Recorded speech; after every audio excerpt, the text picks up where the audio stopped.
adda baafadhee fi akka ilmoon keentaan adda baafadhee fi ka'eet isilleen achi booda ilmaan akka nama mul'istu godhaa jechuudha. Maal jechuudha? Ani beekuun qabu. Garaa keessaatiin asoftus. Ati jechuun ati beekuuf sillee si argama. Ani mucaan booda guddatee yoo dhufu ati rabbaa jedhu baatu osoo duute inni birata jiru addanaa qodoo naan jiru. Eenyu? Mucaan. Addanaa qodee jedhu maal jechuudha? Ati du'uu dandeecha. Ijoollee koo maal yaanan guddisa? Maal nan guddisa? Ijoollee tamte qabdu? Maal ni ndaaha? Eessaadheetti? Kan keessuutti itti deebinee wajjin haasofna. Amma anillee ka'eetti gara Yemanii deemuuf deema, karaa sanaa deemuuf deema. Du'aa nuuf godha, ka'ee deema, eega deemu booda egaa achi ga'ee viidiyoo isin waraaba. Achi dhaqee viidiyoo isin waraabee kan isiniif maxxansu ta'e jechuudha, waan irra geellee jechuudha.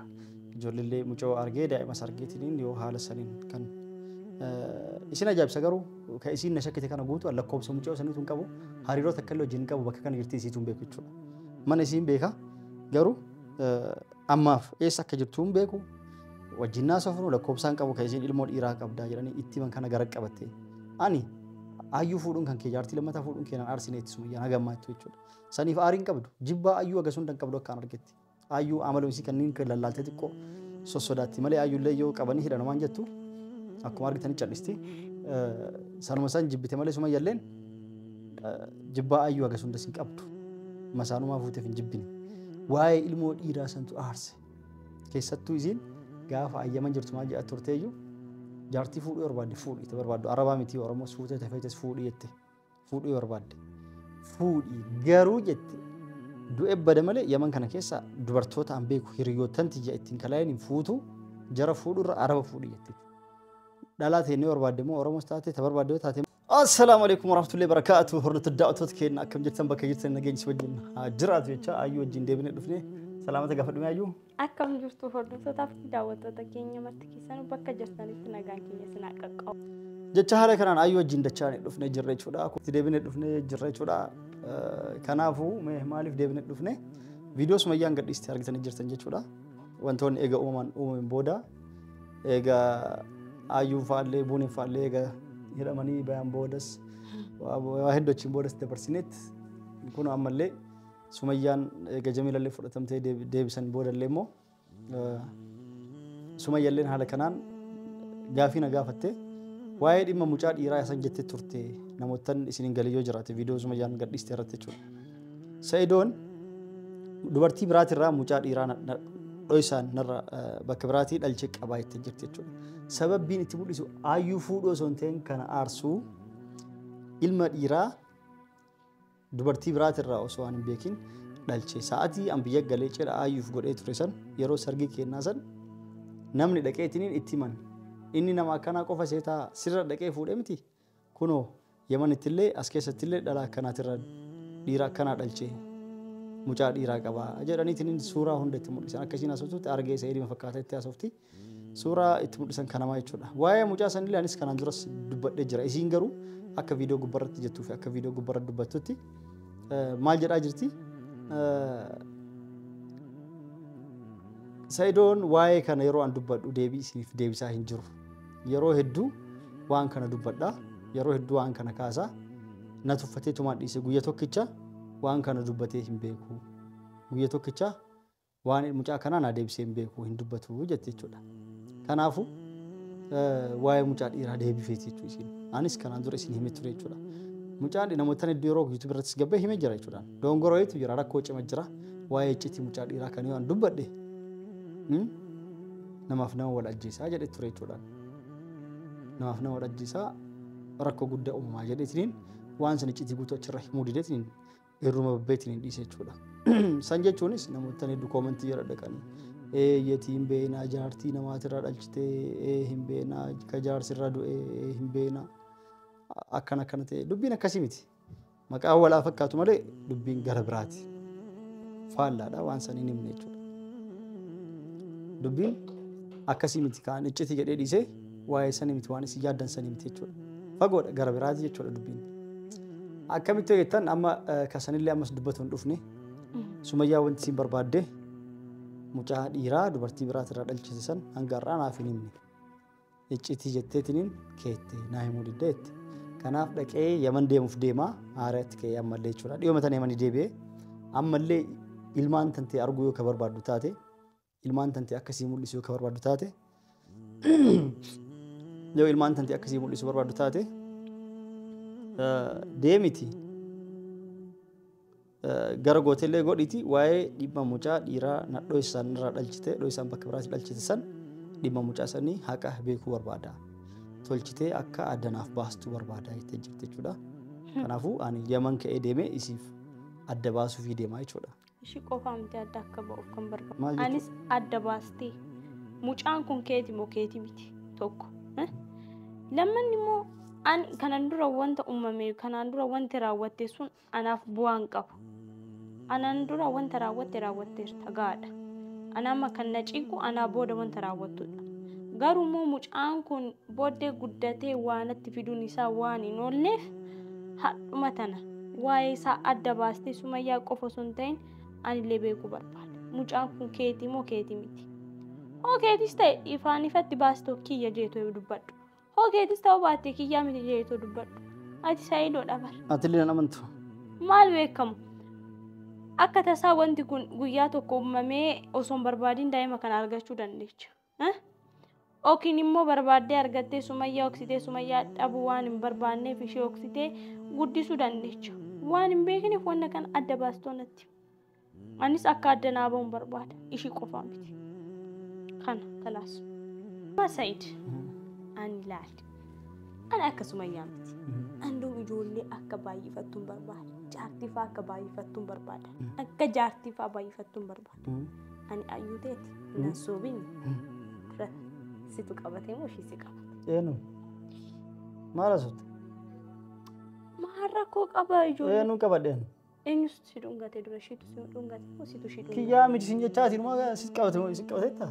Maala soobda ani ijoollee siifan eeyyama maaliif laal dhibba? Ijoolleen laal eebba rabbiiti. Bakka barbaade deemtee deechee ofiddee dhuftee si guddisa. Waa takka rakkoon qabu. Amma dhugaa dubbadhu. Bareeddi mun yeroo sanni akkamitti dabarsan gaafa ilmi. Mucaa wajjin. Tamii wajjin. Ishee daa'ima dhiiraa qabdu. Ta dhiiraa qabdu sani? Akkam beeta? Ollaa galaa turre. Balballi kiyya ka itti keessachiisu yoo akkana banu balballi isiin fuuldura kireeffatte. Yeroo balbala akkana banee gadi ba'u isiin nu ulfoofte. Maalidha akka daa'imaa kanatti qoostu? Atuu akka daa'imaa qoosta? Maala softi. Kiyyaa miti jedhanii gana zadeen dubbiin irraa guuruuf deemta. Beekun doo akka daa'ima. Akka keessatti qarummaan dubbiin irraa guuruuf deemta miti. Akkanatti amma akka daa'ima manatti haasofte jechuudha. Maan beektu gawwaa jetteeti deemtee achuma bakka deemtu deemtee Yaman deemtee wanta kana adda nu baasi nutti anis Sumayyaas kara barbaada. Karaa. Ati Sumayyaallee san barbaadda. Hoo amalaan si gaafatan silaa akkanatti namatti qoosta kinoo. Amalaan na gaafate. Balballi keenya akkana balbala.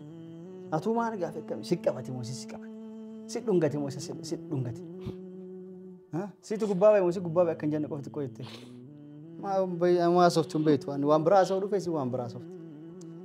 Kanaafuu warroota daawwattoota kenna amma karaa har'a guyyaa dhumaati ayyuu wajjin achi deemuuf karaa Yamanii deemuuf deema gara sanaa deemaa jechuu sanuyyuu Yaman sana'aan xiqqoo lola jirallee rabbi keeraa godhuu namoota hedduu dhumataa jira jechuudha. Misaa'iliin tumaa jiranii namoota hedduu tumamaa jiranii rabbi keeraa godhu nama hedduu dhumataa jira rabbi nama jannataa isaanaa godhu maatii isaanillee rabbi sabriyaa kennuu fi rabbi isaan sabbarsuu kaju'ees rabbi rahmataa godhuu fi hedduu garaa nama nyaata jechuudha.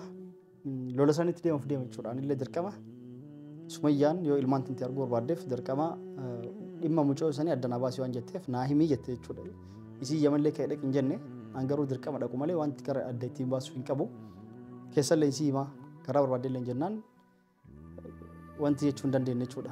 Kanaafuu carraan hin qabu maali dirqama achi Yaman sanaa dhaqeet mucayyoo ulfooftee dhaltallee qabee daa'imas qabee suuras kaasee viidiyoon Sumayyaan wal argisiisee yookaan wayii viidiyoo irraa waraabee karaa Sumayyaan filattuun waa'ee dhimma mucaa dho'isaan dhalatee sannaan jette karaa fedhii Sumayyaan feesatiin karaa Sumayyaan filattuun fuudhee adda baafadheefit haala saniin gaafadhee jara lamaa wal quunnamsaa jechuudha. Sumayyaa fi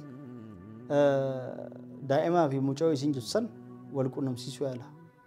Akkasitti adda baasee fi karaa isiin adda baafachuu barbaaddu yoo namallee as keessaa godhattee Yaman keessaa godhattee namallee sanaa keessatti akkatti addanaa baasii kan jettu si yoo ta'u taate yookaan addanaa baasii ta'u taate dirqama adda baafachuu fedhaa kan jettu taate akkas gochuuf yaada qaba jechuudha. Kanaafuu karaa isiin barbaadeen adda baasuufis filadhee jira jechuudha. Ani sitti meera. Karaa keessattiin dhimmi kun namaaf nama wal ajjeesisin jedhee jira nama wal fixaa miidiyaa irratti gadi dhiisu karaa keessattiin karaa isiin barbaadeen keessan viidiyoo ergee fi wal bilchiisee wal quunnamsee akkasitti adda baafadhee fi akka ilmoon keenyaan adda baafadhee fi ka'eet isilleen achi booda ilmaan akka nama mul'istu godhaa jechuudha. Maal jechuudha? Ani beekuun qabu. Garaa keessaatiin haasoftuusi. Ati jechuun ati beekuuf sillee si argama. Ani mucaan booda guddatee yoo dhufu ati rabbaa jedhu baatu osoo duute inni birata jiru addanaa qodoo naan jiru. Eenyu? Mucaan. Addanaa qodee jedhu maal jechuudha? Ati du'uu dandeechu. Ijoollee koo maal yaanan guddisa? Maal yaanan guddisa? Ijoollee tamte qabdu? Maanni ndaaha. Eessaa deetti? Naafaare. Eessaa deetti? Sumarraa eega.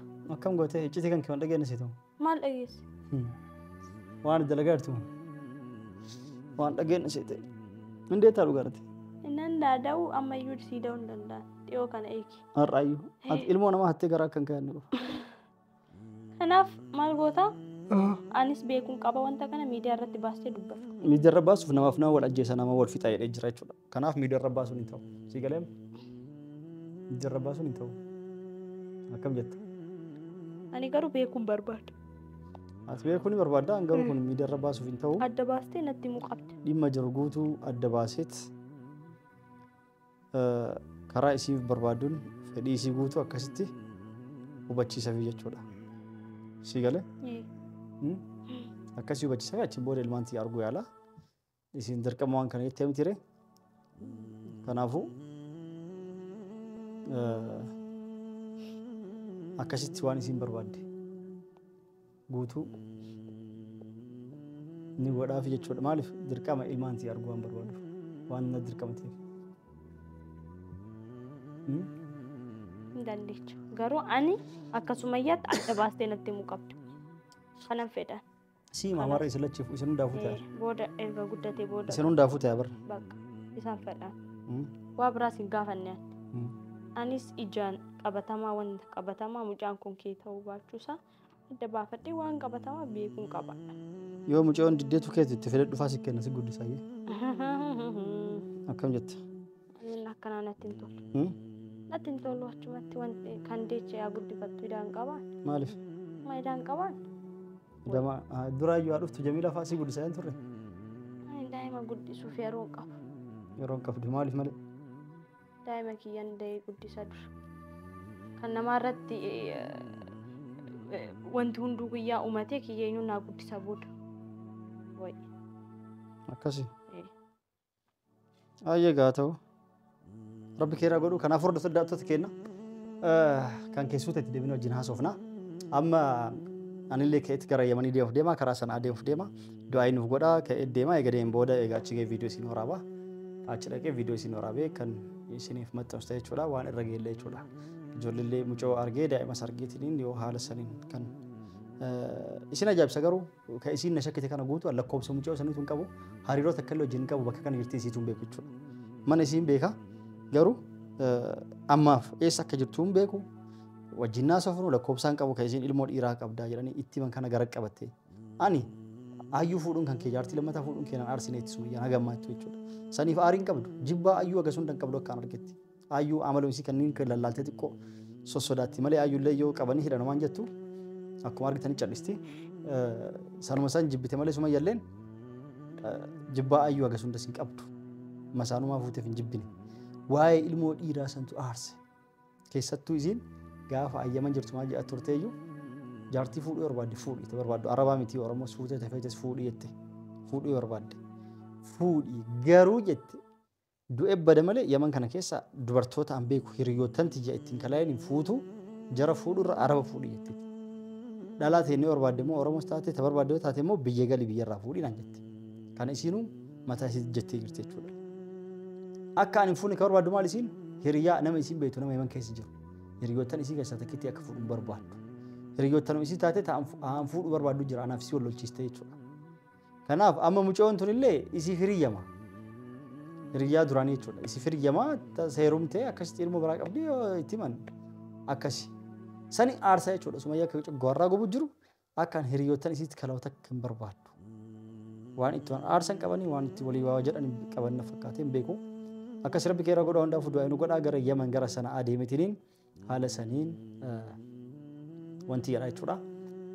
Barbaadetiniin dhimma kan adda baasuuf jechuudha. Akkasumas warroottan YouTube bitachuuf mallaqa ergitanii jirtanii warroottan naquuf illee yaada qabaatanii sa'eedi biiziidha olii gaddeemu jira YouTube nu gurguruuf yeroo hin qabu nu guutuuf yeroo hin qabu maal jettanii jirtan ani isiniif guutaa uummata akka waan biizii tokko hin qabu asii yoo biizii ta'e asii immoo kunis dalagaa waan ta'eef dalagaa keessanillee immoo kan isinii xumure isin tarkaabsu ta'e jechuudha. Warra biraa qabdanis tartiiba keessaniin tarataraan waan kennuuf nama tokkichas dhoggadhee hin beeku yoo turellee tarataraan yoo rafan baay'ateef malee takkittiyyuu nam tokkos dhoggadhee hin beeku yeroon isaa geennan taraan isaa geennan dhimma tarkaabsa jira jechuudha xumureef hanga isaanii waan isin irraa barbaachisu tolchaatii viidiyoo akkamitti edit gootanii tolchaatii footoo tamneela akkamitti tolchanii kana tolchaatii baradhaa irra deddeebi'aati.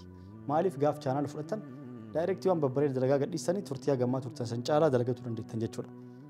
Yoo garuu osoo takkan baratiin YouTubein keenya nun guunne guyyaan qaxaroo geette 15 takka nun jette baatii takka dabarsiteeti maali jettanii calleessee isinii kenne osoo dalagin irraa na jarjarsanii fudhatanii baatii 3-4 taa'u ni jira jechuudha. Akkas akka hin taane ani haa irratti dalagattanii barattaniitiniin barnoota isin barsiisan fudhatanii editingii barattanii kiyyallee isin jibbisiise bakka birallee dheetaa YouTube irratti barnoonni hedduu jira barattanii haala saniin irratti dalagatanii fayyadamtanii barbaada malee narraa fuutanii haa kaa'attanii fi miti. Kana fakkaataa dubbisiin dheeressee assalaamu alaikum warahmatullahi wabarakatuh nagaan nuuf tura. Borugaa gara Yamanii deemuuf ka'ee jira. Ayyuu atis nagaa tasmaan. Anis ingili deemtu adda baasii kottu nagaan deemi nagaan kottu. Ayyee. Garuu maallaqa. Akkaawuntii gadi si naqa. Akkasii amma ka'eetu boru gara Yamanii deemaa jechuudha. Du'aa nuuf godha isinillee. Garuu osoo hin deemin waan masruufa akkaawunta kiyyatti naanaqi. Waan masruufa? Ayyee. Si naqa. Si naqa waa hundaa. Kasih nagaan nuuf tura. Assalamu alaikum warahmatullahi wabarakatuh. Bye bye.